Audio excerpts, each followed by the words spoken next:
एक औरत आई और अल्लाह के नबी के पास आकर बैठ गई। उसके ना बाप थे, ना भाई था, कोई नहीं था, चाचा कोई नहीं था।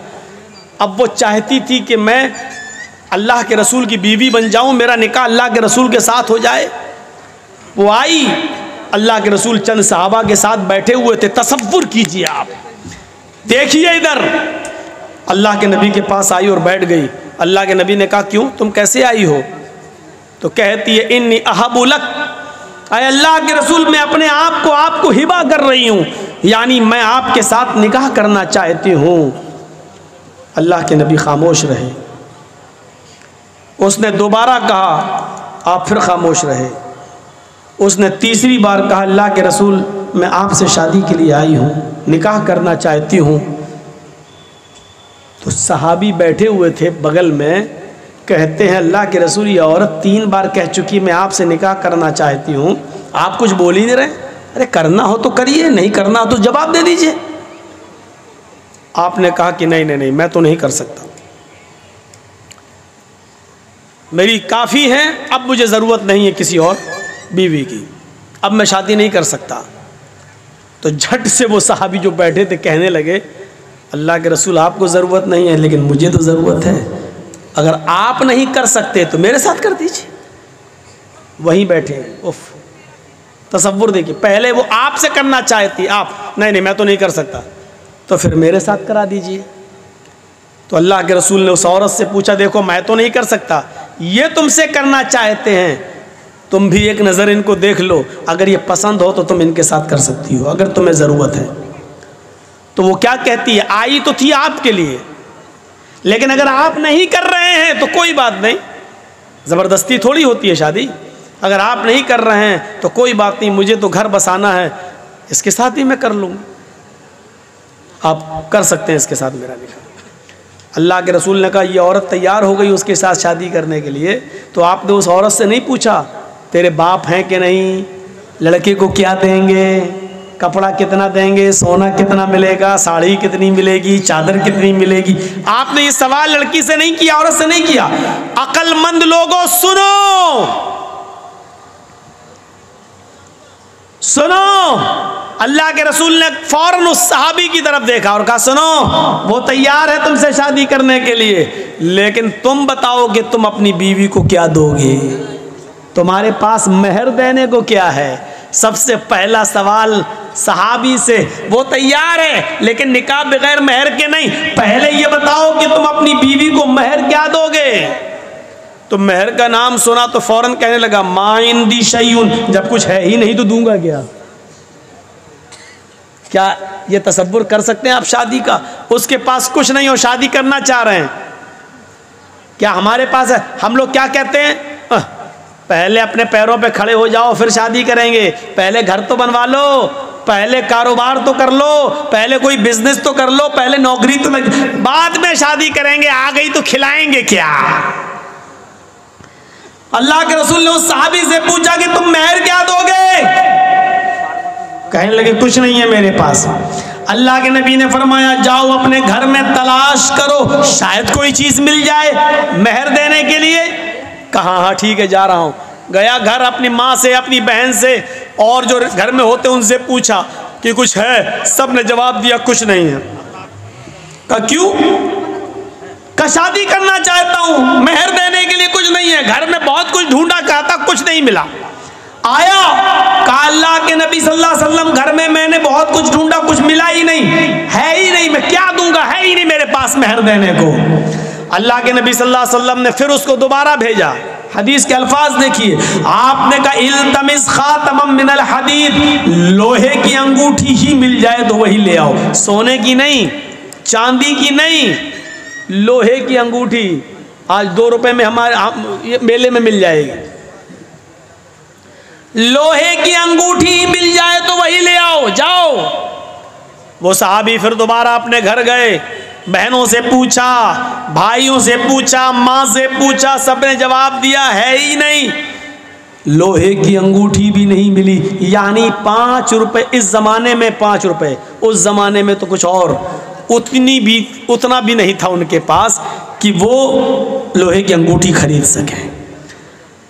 आते हैं और कहते हैं मा वजदतु खातमम मिनल हदीद, आय अल्लाह के रसूल मुझे लोहे की अंगूठी भी नहीं मिली और इतना है नहीं मेरे पास कि लोहे की अंगूठी खरीद सकूं, नहीं है। मायूस हो गए। अल्लाह के नबी ने कहा ताज्जुब है, तुम्हारे घर में कुछ नहीं है और चले निकाह करने, लोहे की अंगूठी भी नहीं है, फिर महर क्या दोगे? कहता एक चीज है, याद आया। अब देखिए याद भी आई तो क्या चीज याद आई, आपको भी हंसी आएगी। कहा क्या है? बोलो बोलो जल्दी बोलो क्या है? कहता इंदी इजारुन, एक लुंगी है मेरे पास, तहबंद लुंगी। अल्लाह के नबी ने कहा अच्छा जा जा जा उसी को ले आओ। तो कहा अल्लाह के रसूल क्यों? अरे वही तुम अपनी होने वाली बीवी को मेहर में दे दो लुंगी। कहा अल्लाह के रसूल इसको दे दूंगा तो बांधूंगा क्या मैं? वही तो पहन के सोता हूं मैं, वही तो घर में रहता हूं तो वही तो पहनता हूं मैं। तो अल्लाह के रसूल ने कहा वो पुरानी लुंगी है कि हाँ?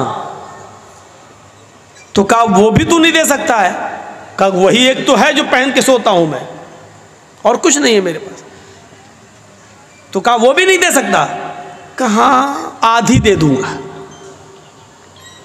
उसको फाड़ देता हूं, आधी दे देता हूं। तो अल्लाह के रसूल ने कहा फिर आधी उसके किस काम की है? जब तू लुंगी को आधा कर देगा, दो टुकड़ों में बांट देगा और आधा उसको देगा तो आधे उसकी कोई काम की नहीं रहेगी, और फिर आधी तेरे पास रहेगी वो भी किसी काम की नहीं रहेगी, फिर तू बांध भी नहीं पाएगा। अरे देना तो पूरी दे। उसने कहा अल्लाह के रसूल आधी मेरे पहनने के काम नहीं आएगी लेकिन बिछा के बैठने के काम तो आ जाएगी। नहीं नहीं पूरी तो नहीं दूंगा, चाहे निकाह हो या ना हो मेरा, पूरी नहीं दे सकता।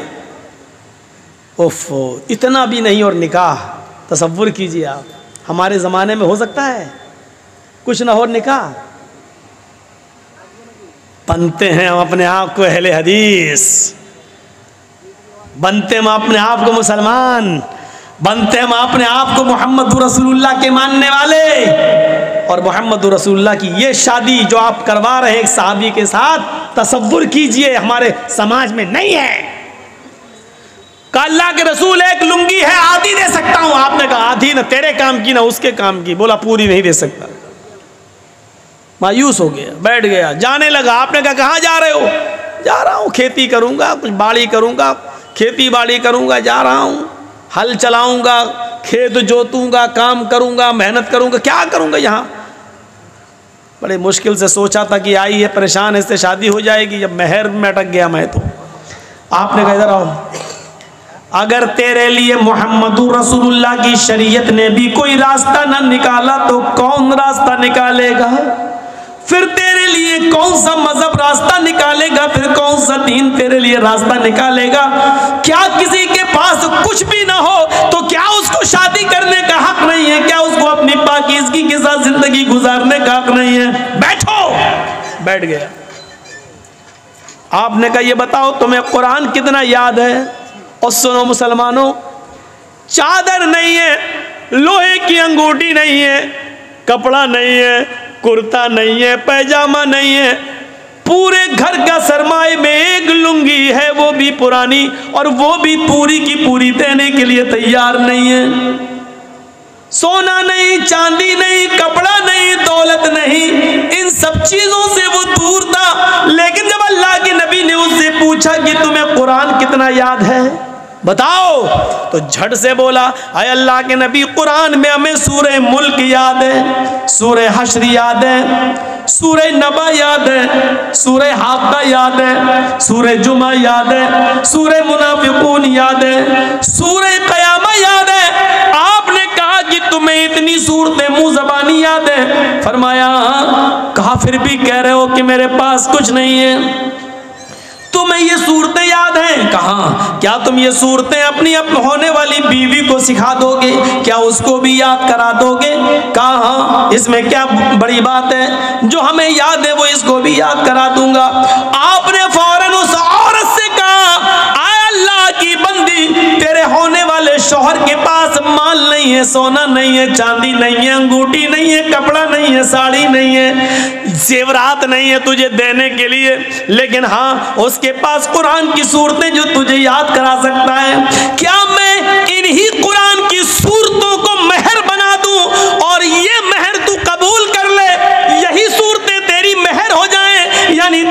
शौहर तुझे ये सूरतें याद करा दे, तेरा पति तुझे ये सूरतें याद करा दे और तू इसी को अपना मेहर मान ले, क्या ये मुमकिन है? क्या तू ऐसा कर सकती है? क्या मेहर में तू इन सूरतों को ले सकती है? चीख पड़ी, आय अल्लाह के नबी बस कीजिए, बस कीजिए। जिस औरत के निकाह में कुरान की सूरतें मेहर बन जाएं, जिस औरत की निकाह में कुरान की आयतें, कुरान की सूरतें मेहर बन जाएं, उससे ज्यादा बाबरकत निकाह किसका हो सकता है? उससे ज्यादा खैर बरकत वाला निकाह किसका हो सकता है? फिर अल्लाह के नबी सल्लल्लाहु अलैहि वसल्लम ने खड़े होकर निकाह पढ़ा दिया और उस औरत को खुद काजी बन गए।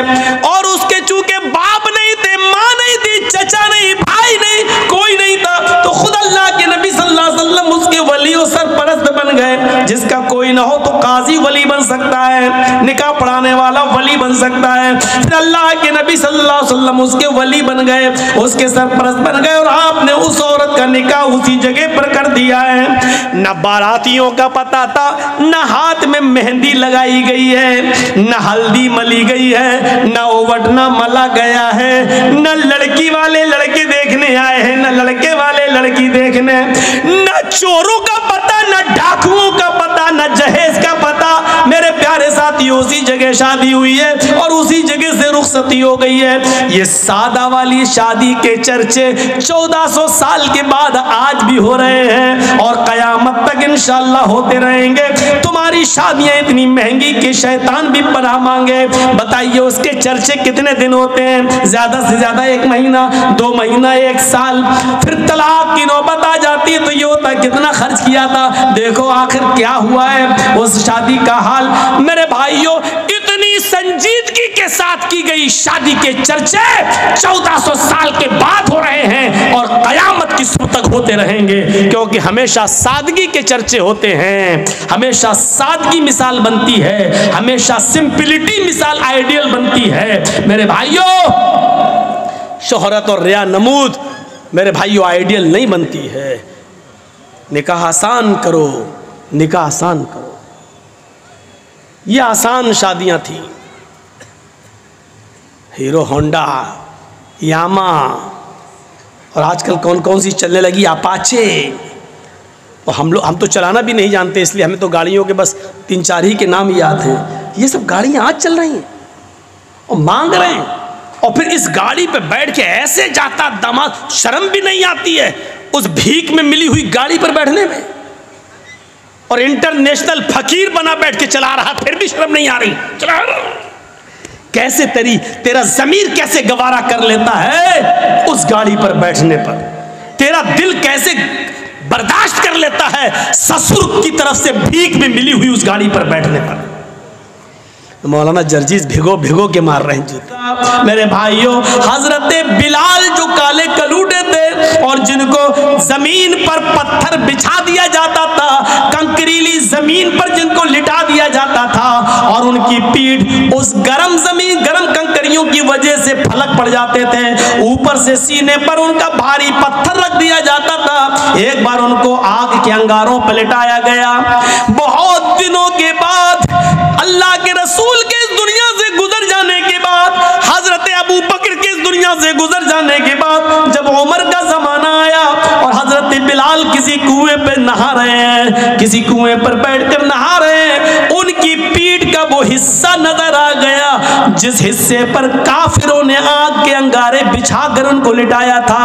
आग के अंगारों से तपी हुई पीठ जो बिल्कुल जल चुकी थी, हजरत उमर फारूक ने जब उस पीठ को देखा, अल्लाह के रसूल के गुजर जाने के बाद, अबू बकर के गुजर जाने के बाद, हजरत उमर जब खलीफा बने और उनके सामने जब वो पीठ आई, तो हजरत उमर पीछे से जाते हैं और उस पीठ पर बोसा दे देते हैं, उस पीठ पर अपने होंठ रख देते हैं। हजरत बिलाल ने जो पीछे मुड़ के देखा, कहने लगे अमीरुल मोमिनीन, हजरत बिलाल जल्दी से गुस्ल करते हैं। जब हजरत उमर के पास उनसे मिलने के लिए आते हैं तो हजरत उमर फारूक ने अपने सर से अमामा उतारा, पगड़ी उतारी और जल्दी से उसको जमीन पर बिछा दिया और कहा बिलाल आओ आओ बिलाल, इस पगड़ी पर बैठो।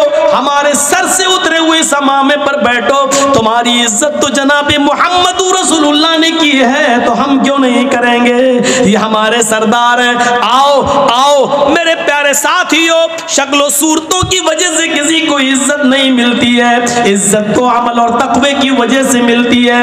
यही बिलाल है कि जिनके बारे में अल्लाह के नबी ने कहा था, बिलाल तुम ऐसा कौन सा अमल करते हो कि मैंने जन्नत में तुम्हारे जूतों की आवाज सुनी है। फरमाया अल्लाह के रसूल, अल्लाह के नबी, मैं जब भी मेरा वुजू टूटता है तो मैं दोबारा वुजू बना लेता हूँ, और वुजू बनाने के बाद 2 4 6 8 रकातें जरूर पढ़ लेता हूँ, जितनी अल्लाह मुझे तौफीक देता है। ये बिलाल थे जिनके लिए हजरत उमर अपने सर से पगड़ी उतार कर जमीन पर बिछा देते थे और कहते थे, आओ बिलाल बैठो, जिसकी इज्जत जनाब मोहम्मद रसूलुल्लाह ने की हो उसकी इज्जत हम क्यों नहीं करेंगे। मेरे भाइयों, कौन नहीं जानता खौला बिनते सालबा कौन सी औरत थी।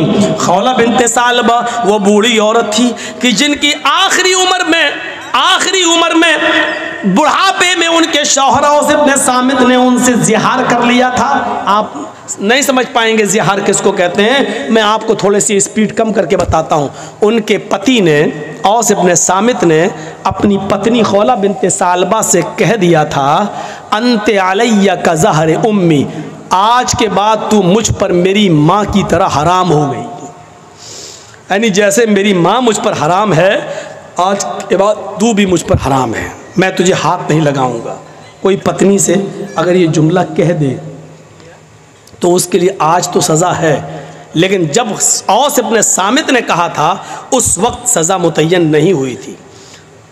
उस वक्त उसूल ये था कि अगर किसी ने अपनी बीवी को अपनी माँ की तरह कह दिया तो माँ ही की तरह उसको मानना पड़ता था, अब उससे मिल नहीं सकता था। जैसे माँ की खिदमत करते थे वैसी उसकी खिदमत करना पड़ेगी, उसके पैर दबाओ, माँ कह दिया तो वो माँ की तरह उसकी सेवा करो, ये कानून था पहले। तो खौला बिनते सालबा ने कहा औस इब्ने सामित से, ये तुमने क्या किया, मुझे माँ की तरह हराम कर लिया, अब मेरे बच्चों का क्या होगा। रोने लगी, लेकिन बंदूक से गोली जब निकल जाए तो पछताने से क्या फ़ायदा। अब तीर से कमान निकल चुका है, कमान से तीर निकल चुका है, अब पछताने से क्या फ़ायदा। लेकिन औस इब्ने सामित ने कहा, जाओ ऐ खौला, अल्लाह के रसूल के पास जाओ, शायद तुम्हारे लिए कोई रास्ता निकल जाए। खौला अल्लाह के नबी के घर में आती है, सुनिए जरा गौर से सुनिए, खौला अल्लाह के रसूल के दरवाजे को दस्तक देती है। मस्जिद नबी से लगा हुआ हुजरा अल्लाह के नबी का, अल्लाह के नबी ने दरवाजा खोला, सामने खौला खड़ी है, अंदर आओ। अंदर ले गए, क्या हुआ पूरी बात बताई। अरे अल्लाह के नबी, हमारे लिए रास्ता निकालिए, मेरे शौहर ने मुझे अपने ऊपर अपनी माँ की तरह हराम कर लिया। अल्लाह के नबी ने कहा, अरे खौला जाओ तुम यहाँ से, मेरा दिमाग क्यों ख़राब कर रही हो, तुम्हारे लिए मेरे पास कोई रास्ता नहीं है। अरे खौला जाओ, अब तो तुम उनके लिए उनकी माँ की तरह हो चुकी हो, अब तो हमारे पास भी कोई रास्ता नहीं है। वो जिद करने लगी, तलाक नहीं दिए मैं कैसे उनको छोड़ूं, सिर्फ माँ ही तो कह दिया, तो कोई रास्ता तो निकालिए। अल्लाह के नबी ने फरमाया कि मेरे पास तुम्हारे लिए कोई रास्ता नहीं है। हदीस के अल्फाज तो ये हैं कि अल्लाह के नबी ने उनको उठाया और फरमाया, खौला तुम क्यों हमसे जिद कर रही हो, जब मैं तुम्हारे लिए कोई कानून नहीं बदल सकता, फिर मुझसे जिद करना बेकार है। चलो ये दरवाज़ा खुला है, मैं खोल देता हूँ, तुम जाओ, आज के बाद तुम अपनी माँ, अपने शौहर के लिए माही की तरह हराम हो चुकी हो। अल्लाह के रसूल ने खौला बिनते सालबा के लिए दरवाज़ा बंद कर दिया, जाओ, नहीं नहीं कोई रास्ता नहीं है, और उनको बाहर करके दरवाज़ा बंद कर दिया। खौला बाहर निकली, लेकिन सामने मस्जिद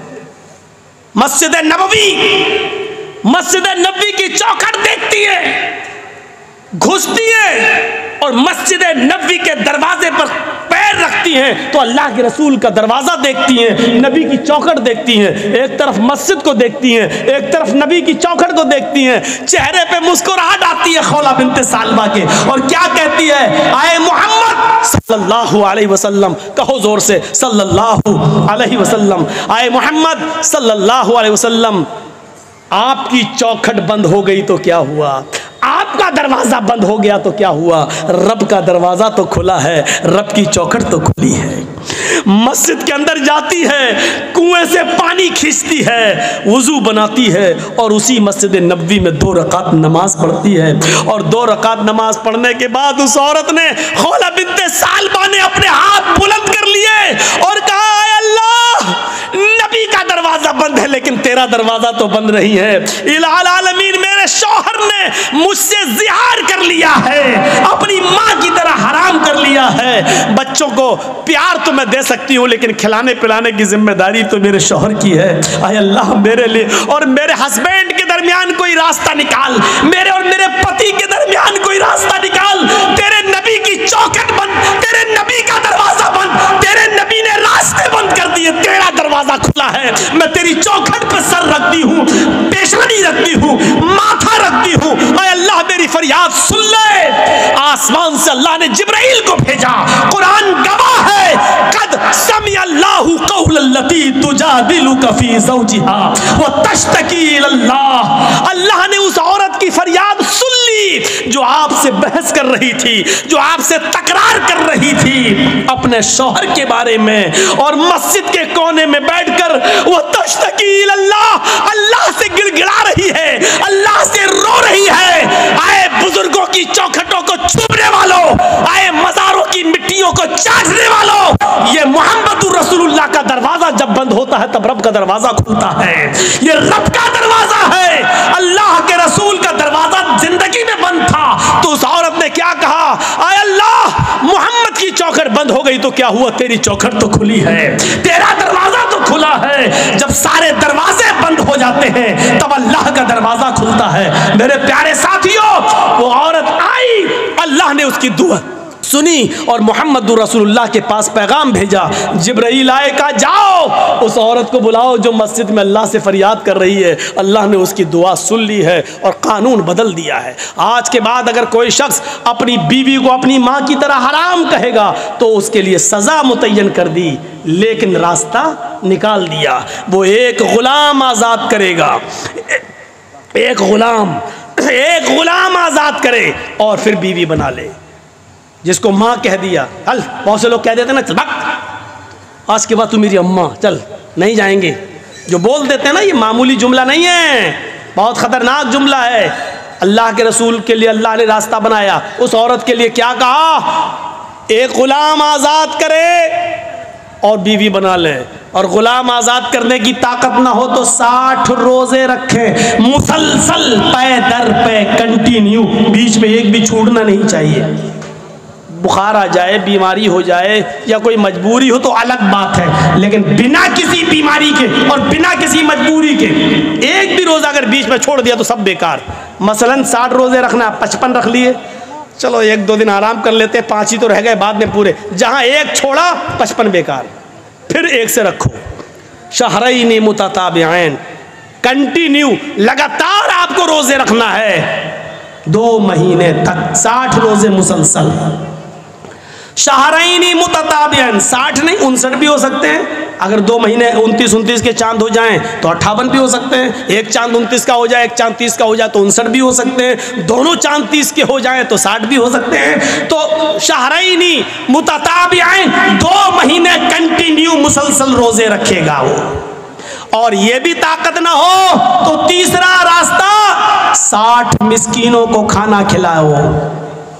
चाहो तो एक ही दिन बुलाकर 60 को खिला दो। आज 60 को खिला दोगे तो आज ही वो तुम्हारी बीवी बन जाएगी। एक एक करके 60 दिन खिलाओगे तो 60, जब तक 60 पूरे खा नहीं लेंगे तब तक वो तुम्हारी बीवी नहीं बनेगी। ये तुम्हारी सहूलत के ऊपर है। चाहो तो एक एक करके 60 दिन खिलाओ, या 60 फकीरों को एक दिन बुला के खाना खिलाओ, या 10-10 करके 6 दिन खिला लो। ये आपकी सहूलत के ऊपर। जब तक 60 मिस्कीन पूरे खाना खा नहीं लेंगे आप अपनी बीवी से बीवी की तरह मिल नहीं सकते हैं। वो तुम्हारी बीवी बन जाएगी। ये सजा मुतय्यन कर दी लेकिन रास्ता निकाल दिया, पहले तो रास्ता नहीं था। तो खौला बिन्ते सालबा के की दुआ को अल्लाह ने सुन लिया। ये आखिरी वक्त में खौला बिन्ते सालबा की कमर झुक गई, कमर लाठी लेके चल रही थी। और एक दिन हजरत उमर घोड़े पर बैठकर जा रहे थे, खौला बिन्ते सालबा एक पुल पर लाठी टेक कर खड़ी थी वहीं से इशारा कर रही थी, उमर रुक। उमर रुक गए, इधर आओ। हजरत उमर खौला बिनते सालबा की आवाज सुनकर घोड़े से उतर गए और चले गए, नीचे झुक और कुछ बात कहने लगी उनके कान में। उमर फारूक के साथ जो लोग थे उनको बड़ा गुस्सा आया। एक मामूली सी बुढ़िया उमर फारूक को धमकी देती है, उनका घोड़ा रोकती है, उनको घोड़े से नीचे उतारती है और कहती है कान इधर कर। कान में कुछ बोलती है। फरमाया अमीरुल मोमिनीन, एक मामूली औरत आपको घोड़े से उतारती है और आप उतर जाते हैं। एक मामूली औरत आपको इशारा करके बुलाती है और आप चले जाते हैं। एक मामूली बुढ़िया आपको कहती कान नीचे कर और वो आपके कान में कुछ बोलती है, आप सुन लेते हैं। क्या बात है, इतना कैसे? फरमाया हजरत उमर ने, अरे मेरे साथियों, ये मामूली औरत नहीं है।